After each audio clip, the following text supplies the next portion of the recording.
All right, another great morning to everyone who has joined us on today's edition of the program. Scoreboard in 15, right on 32 FM 94.9.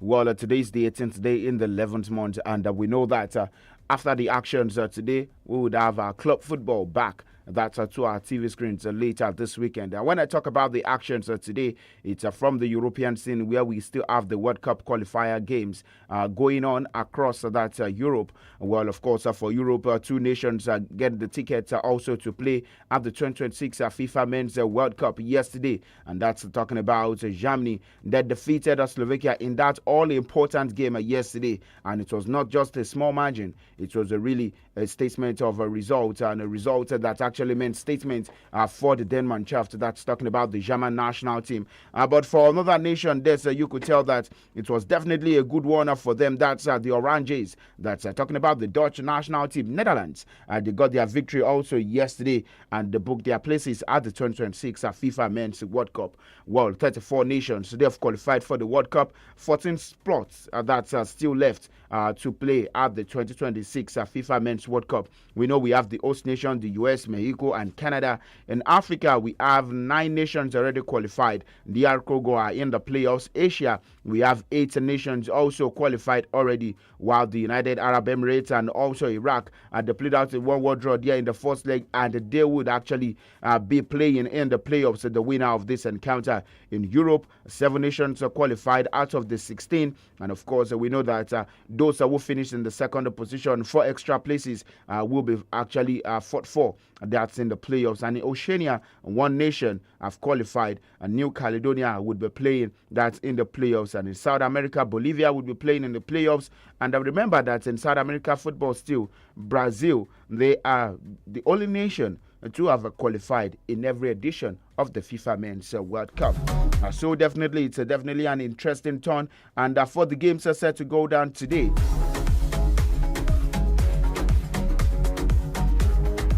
well, 2 winners take all games. Scotland against Denmark, and Austria will be up against the Bosnia-Herzegovina. That's later today. And the winner of this encounter definitely would be at the 2026 FIFA Men's World Cup.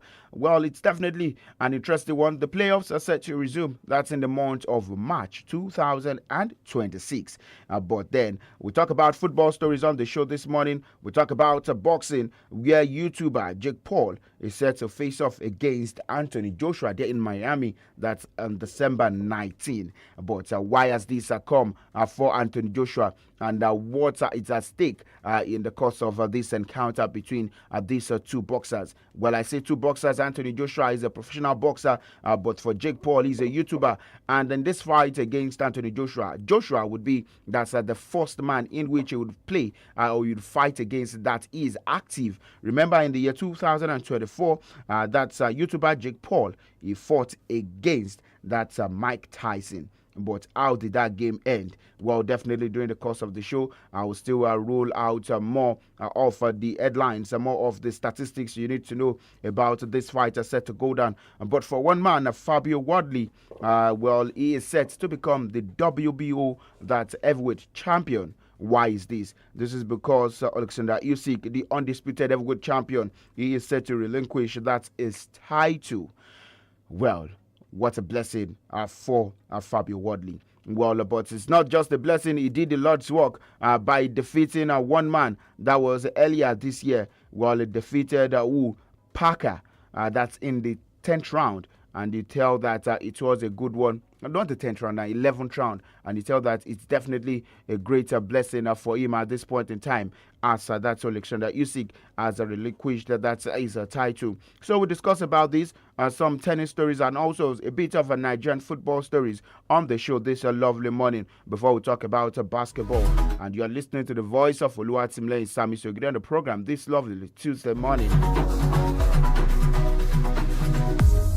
But before we go further, let's join our partners, the BBC, to take a listen to what they have for us. And when we come back, we'll take a look at some of the fixtures are set to go down. And after the fixtures are set to go down later today, we definitely switch our focus into other sporting stories. Well, before we listen to the BBC Premier League updates, the updates from English football, one man definitely has his release clause, and that's talking about Semenyo, £65 million release clause in January. And for Manchester United, said Benjamin Sesko is set to be out for a month with a knee injury. Let's join our partners now, the BBC, to take a listen to what they have first. And when we come back, we'll take a look at other sporting stories.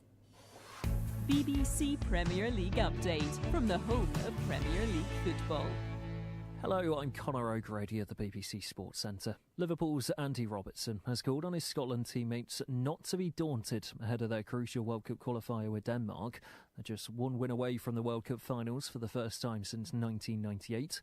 The Reds defender says that they should relish nights like this. 90 minutes of football away from going to the World Cup is something that is exciting, and it's something to relish as well. And I hope everyone inside Hampden gets excited for it, because it's up to us to try and perform, and it's up to them to try and help us as well. Well, Denmark missed the chance to all but seal top spot with a 2-2 draw against lowly ranked Belarus on Saturday. Their captain, the former Tottenham midfielder Pierre-Emile Højbjerg, is expecting a tough evening at Hampden Park. I expect a physical team that plays with the intention to win. To come and to also try to, use their impact and their intensity. We have to be able to stand against that and show ourselves from our best side. Well, the former Chelsea and Brighton midfielder Billy Gilmour is not available for Scotland. He's still suffering with an injury. Better news, though, for Rasmus Højlund. The Napoli forward, on loan from Manchester United, has travelled to Glasgow after missing Saturday's match with Belarus because of illness. Fulham's Harry Wilson will captain Wales for the first time in Tuesday's final World Cup qualifier against North Macedonia. Former Arsenal midfielder Aaron Ramsey and Tottenham's Ben Davies are both suspended. Wilson says it's a big honour. Making my first cap was a dream come true. Scoring my first goal was getting to the major tournament twice. So I feel like I've been ticking off all these dreams, and to be captain and lead the boys out tomorrow is another one of them. Well, Newcastle United's Nick Woltemade scored again as Germany thrashed Slovakia to win Group A on Monday evening and book their place at the 2026 World Cup. Liverpool's 𝐂𝐑𝐈𝐒 Gakpo was among the goal scorers for the Netherlands as they qualified for next summer's tournament. They beat Lithuania 4-0. Former Tottenham forward Troy Parrott says he finally feels wanted, having moved to the 𝐒𝐻𝐵𝐒. The Republic of Ireland international has scored 20 goals for AZ Alkmaar since moving to the Netherlands in July 2024. Speaking exclusively to BBC Sport after his hat-trick against Hungary, Parrott says that he's found an environment where he can improve his game. If you feel like you're in a space where you're not appreciated or you're not, you don't feel that sense of want from wherever you are, then for me that was a big factor in it. Now, BBC Sport's been told that Bournemouth's Antoine Semenyo has a £65 million release clause in his contract that can be activated during the first 2 weeks of the January transfer window. The Ghana international signed a 5-year deal with the Cherries in July. He's been in excellent form in the Premier League this season, scoring 6 goals and providing 3 assists in 11 appearances. Manchester United and Tottenham declared an interest in the winger in the summer. For more football news from the BBC, go to bbc.com/football. BBC Premier League update from the home of Premier League football. All right, there you listen to the BBC Premier League update as regards things we need to know from English football. Moving away from that, also we have games set to go down later today. That's in the world of European football. A bid to qualify to the 2026 FIFA Men's World Cup. Austria against the Bosnia-Herzegovina. The winner takes it all. Belgium would be in action. A victory also will see them qualify. Bulgaria against Georgia. Switzerland against Kosovo. Switzerland and they need to get the victory. Spain will be up against Turkey as well. Sweden out of the contention against Slovenia. Wales against that's North Macedonia. This game's set to go down later today. But then we talk about African football. Cameroon. Remember that they were defeated by Democratic Republic of Congo. That's in the second semi-final of the 2026 FIFA Men's World Cup African qualifiers. And you tell that victory has left a void that within their national team. And just weeks before the kickoff of the AFCON 2025 there in Morocco, Samuel Eto'o, the chairman of the FECAFOOT, that's the Cameroonian Football Association, is working to dismiss the current head coach of the Indomitable Lions of that's Cameroon, Mark Bryce. Cameroon's exit in the semi-finals of the 2026 World Cup playoffs was a bitter disappointment for the entire nation, while some have pointed the finger at Samuel Eto'o, who definitely has already identified his own scapegoat.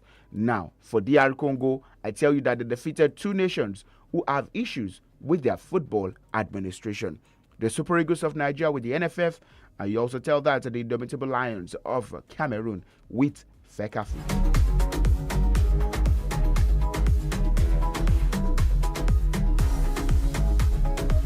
All right, coming to talk about Nigerian football. Enyimba Football Club in the NPFL, they have announced the suspension of their head coach Stanley Eguma following a run of poor results.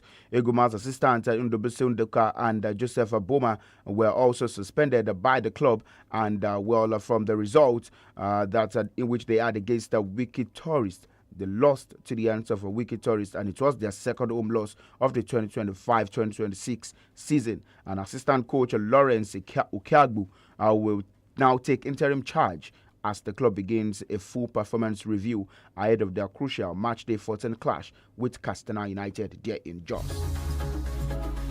Well, back to the world of other sports there in the interesting world of tennis. Well, Emma Raducanu, she has pulled out of US matches with foot issue. While the British number one has a light bone bruising in her right foot, but she's able to practice and is soon expecting to travel to Barcelona for a pre-season training block. Well, at the mention of Barcelona, I can tell you that for FC Barcelona, they will make their long-awaited return to the Spotify Camp Nou Stadium this weekend after confirming that their La Liga game against Atletico de Bilbao will be played at the stadium. Renovation work continued on the arena, but Barca received that license that was yesterday from the local council, which allows them to stage matches with a capped capacity of 45,401. Well, just before I leave in the world of basketball, for the games that went down in the early hours of today, the Bulls defeated the Denver Nuggets 130-127. The Minnesota Timberwolves got the better of the Dallas Mavericks 122-96. The Oklahoma City Thunders defeated the New Orleans Pelicans 126-109. So many other games that went down, but this is how far we can go. Today's edition of the show will come later in the afternoon, still to talk about the Super Eagles of Nigeria, the Nigeria Football Federation, as well as this big bout between Jake Paul and Anthony Joshua. I am SAMIES, your sports captain. I say do enjoy the rest of the day, and bye for now.